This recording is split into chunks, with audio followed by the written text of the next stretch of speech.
Hello everyone, welcome to easy academic solution. তো আশা করছি তোমরা সবাই ভালো আছো। তো আজকের ক্লাসে আমরা আলোচনা করব class 9 English chapter 6 the art of expressing comparison lesson 6.3.2 নিয়ে। তো চলো আমরা শুরু করি। তো দেখো এখানে কী বলা হয়েছে, নাও রিড দ্য টেক্সট, অর্থাৎ টেক্সটে পড়ো, and ask and answer the following question.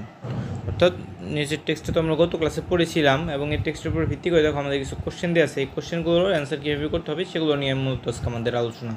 তো দেখো আমাদের ফার্স্ট কোশ্চেনটা কী আছে, in which structure is this at written, অর্থাৎ আমরা যে এস এটা পড়েছি, এস এটা কোন স্ট্রাকচার মেনে লেখা হয়েছে সেটা আমাদের বলতে হবে।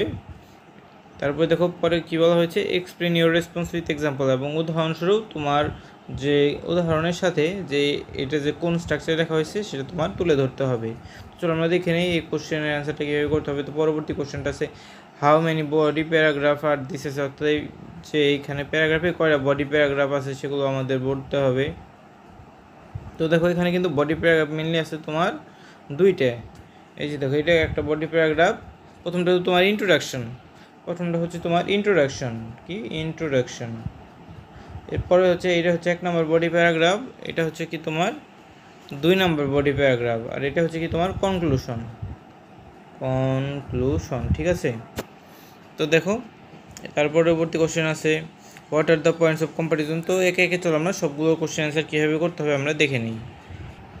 তো আমাদের ফার্স্ট কোশ্চেনটা অ্যান্সার কীভাবে করতে হবে, দেখো the essay follows a compare and contrast structure, অর্থাৎ এই এসেটা compare and contrast structure follow করে। It is evident in its discussion, অর্থাৎ এটার এভিডেন্ট যে প্রায় এটা যে compare and contrast structure follow করে, এটা আমরা কীভাবে বুঝতে পারি, কারণ এখানে কি দেখো discussion of similarities and differences between organic এক নন অর্গানিক ফুড, অর্থাৎ এই টেক্সটটা বিভিন্ন যে নন অর্গানিক এবং অর্গানিক ফুড আছে সেগুলোর বিভিন্ন সিমিলারিটিস এবং ডিফারেন্সেস, অর্থাৎ সাদৃশ্য এবং বৈসাদৃশ্য নিয়ে তুলে ধরা হয়েছে।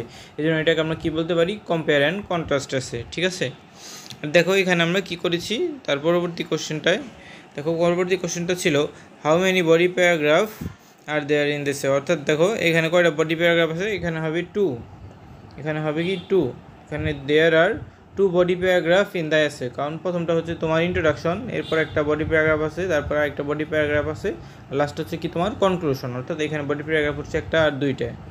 তো পরবর্তী কোশ্চেনটাই দেখো কি আছে, পরবর্তী কোশ্চেনটা হচ্ছে what are the points of comparison the writer has used in the essay, অর্থাৎ যে কোন কম্প্যারিজন পয়েন্টগুলো রাইটার ইউজ করেছে এই এসের মধ্যে।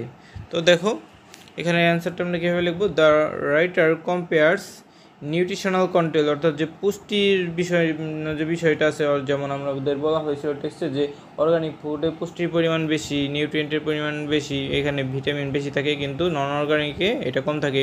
তারপরে এনভায়রনমেন্ট ইম্প্যাক্ট, অর্থাৎ পরিবেশের উপর কী কী প্রভাব ফেলে, যেমন অর্গানিক ফুড আছে এগুলো পরিবেশের জন্য উপকারী এবং কোনো ক্ষতিকারক রাসায়নিক পদার্থ ব্যবহার করতে হয় না, কিন্তু নন অর্গানিক ফুডে বিভিন্ন ধরনের রাসায়নিক পদার্থ আমরা ব্যবহার করি।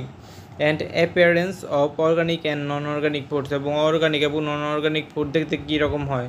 তো অর্গানিক ফুড যেগুলো আছে সেগুলো কয়েকদিন গেলে তত্ত্বতে থাকে না, কিন্তু নন অর্গানিক যেগুলো রাসায়নিক দ্বারা তৈরি করা হয় সেগুলো অনেক দিন বা দীর্ঘদিন সেগুলো তত্ত্বতে থাকে। তো দেখো এর পরবর্তী কোশ্চেনটা কী আছে, পরবর্তী কোশ্চেনটা হচ্ছে how many similarities and differences between organic and non organic foods are talked about the essay, অর্থাৎ এই নন অর্গানিক এবং যে অর্গানিক ফুড আছে এগুলো সম্পর্কে কী কী সিমিলারিটিস এবং ডিফারেন্সেস তোমার টেক্সটে তুলে ধরা হয়েছে।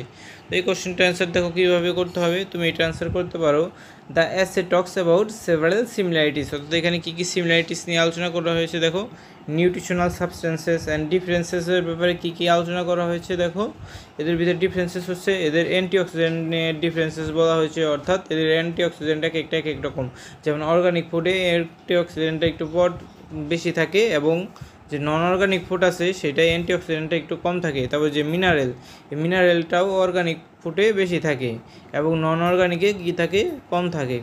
আবার দেখো তোমার তারপর আছে ওমেগা 3 ফ্যাটি অ্যাসিড, এটা অর্গানিক ফুডে বেশি থাকে এবং নন অর্গানিকে কম থাকে, এবং এগুলোই আমাদের ডিফারেন্সেস ছিল এই টেক্সটের ভিতরে between organic and non organic foods. তো দেখো এর পরবর্তী কোশ্চেনটা কী আছে, তো দেখো নাম্বার কোশ্চেনটা কী আছে, ডু ইউ থিঙ্ক, তুমি কি মনে করো দ্য রাইটার শেয়ার করেছে হিজ অপিনিয়ন ইন দিস, তার মতামত কি শেয়ার করেছে এই অ্যাসেটার মাধ্যমে, এই ফেজ যদি হ্যাঁ হয় এক্সপ্লেন ইউর অ্যান্সার, তোমার অ্যান্সারটা বলো। তো দেখো এই কোশ্চেনটা অ্যান্সার আমরা বলতে পারি কি, দ্য রাইটার প্রেজেন্ট করেছে, কি প্রেজেন্ট করেছে, ফ্যাকচুয়াল ইনফরমেশন, বিভিন্ন বস্তুগত তথ্য সে শেয়ার করেছে, without implicitly sharing personal opinion, কিন্তু এখানে সে কী করেছে, সে তার নিজের যে পার্সোনাল ওপিনিয়ন সে এখানে শেয়ার করেনি। যদিও there's an implied preferences for organic foods due to the emphasis on their health benefits, কিন্তু এখানে কি দেখতে পাই আমরা, রাইটার যে একটা ইমপ্লয়েড বা লুকায়িত একটা প্রিফারেন্স বা মানুষের যে চাহিদা বা একটা পছন্দ সে প্রকাশ করেছে যে এখানে সে অর্গানিক ফুডের জন্য। কারণ কি, অর্গানিক ফুডের সে ভালো গুণগুলো এখানে বলছে লেখক। এর ফলে আমরা বুঝতে পারি কি লেখক এই অর্গানিক ফুডকে গুরুত্ব দিয়েছে, যেটা কিনা স্বাস্থ্যের জন্য উপকারী। তো দেখো পরবর্তী কোশ্চেনটা কী আছে, পরবর্তী কোশ্চেনটা হচ্ছে, does the writer restate the thesis and point of comparison in the conclusion, অর্থাৎ রাইটার তোমার কি মনে হয় রাইটার যে রিস্টেট অর্থাৎ পুনর্ব্যক্ত করেছে এই থেসিসটা এবং পয়েন্ট অফ কম্প্যারিজনগুলো এই কনক্লুশনে। If yes describe your responses, যদি হ্যাঁ হয় তোমার অ্যান্সারটা লেখো। তো F নম্বর কোশ্চেনটাই তুমি কীভাবে অ্যান্সার করতে পারো, দেখো yes the conclusion restates the thesis and key points of the comparison, অর্থাৎ হ্যাঁ আমি মনে করি কি যে কনক্লুশনটা যে আছে সেইখানে যে লেখকের বিভিন্ন যে বিষয়বস্তু আছে, যে সাবজেক্টগুলো আছে সেটা রিস্টেট বা পুনর্ব্যক্ত করা হয়েছে about the thesis and key points, এবং বিভিন্ন কি পয়েন্টসও এখানে তুলে ধরা হয়েছে। আবার এমফাসাইজিং গুরুত্ব দেওয়া হয়েছে দ্য হেলথ বেনিফিট, মানুষের স্বাস্থ্যগত যে বেনিফিট আছে সেগুলোকে, অ্যান্ড রিডিউস রিস্ক, এবং মানুষের যে রিস্কটা কমিয়ে আনার ব্যাপারে অ্যাসোসিয়েটেড উইথ অর্গানিক ফুড, যেগুলো কিনা যে আমরা যে অর্গানিক ফুড ব্যবহার করি সেগুলো আমাদের বিভিন্ন ঝুঁকি আছে স্বাস্থ্যগত, সেগুলো অনেকাংশে কমিয়ে আনবে, এই ব্যাপারে আমাদের সচেতন করা হয়েছে।